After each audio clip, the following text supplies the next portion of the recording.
page, but you can access my page again. If I go to drafts and try to post something, yeah, it just won't post. Couldn't upload post.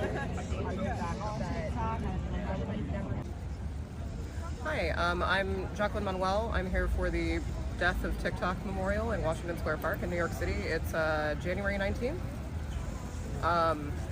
I was around for LiveJournal, and I remember the DDoS attacks that were instigated by the Russian government on LiveJournal in 2011 and 2012, which blocked a lot of access to LiveJournal for political bloggers because LiveJournal was one of the first Cyrillic language political blogging platforms for people who were critical of the Russian government.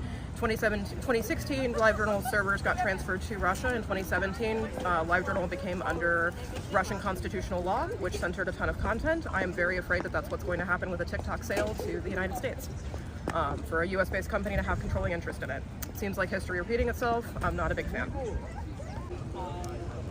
Hi everyone, so I'm George. I'm currently at Washington Square Park, and I saw on the subway that there was apparently going to be a mourning for TikTok today at 2 p.m. So that's why I showed up today.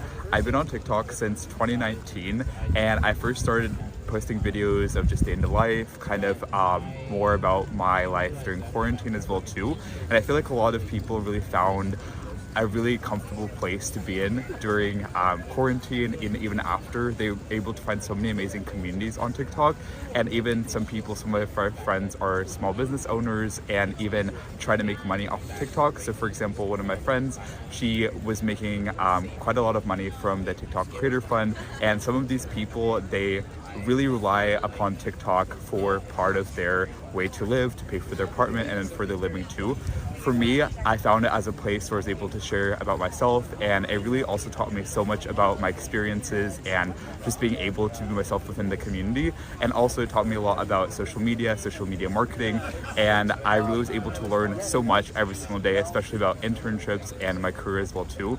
So I'm really grateful for TikTok and everything it's done for me, for my life. If it was not for TikTok, I would have not moved here to New York City, which is where I work now. And it just gave me so many incredible opportunities. So I'm really gonna miss TikTok and everything that it stood for and how it let me really be my authentic self.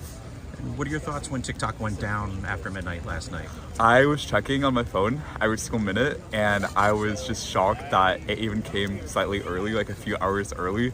And I was just in awe. I was just in awe that this at the end of an era, and pretty much there's no longer a place where we can just express ourselves authentically and truly be ourselves. Because I feel like on Reels you can share, but at the same time you almost feel like there's this barrier between sharing your authentic self. It's more of a curated platform versus TikTok. You can be more authentic.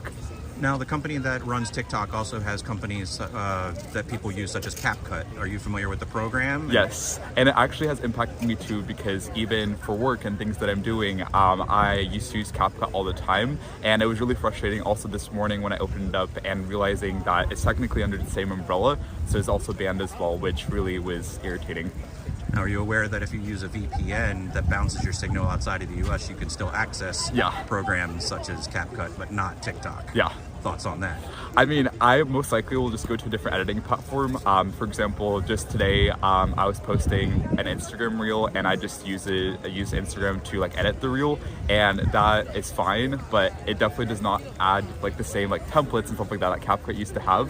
And I'm definitely gonna miss all of those like amazing templates. And I guess I could use a VPN, but I think I'm just gonna have to move on. Do you think there's going to be an emotional roller coaster since TikTok's back up, and if it goes back down again? Yes, absolutely. And I feel like more or less it's kind of like a chapter in the story, because we had Vine, which was one chapter in social, we had Musical.ly, which was another chapter in social, and then finally now TikTok is almost like another chapter. So we'll see if another social media app comes around that can try to really replicate that nostalgia of TikTok.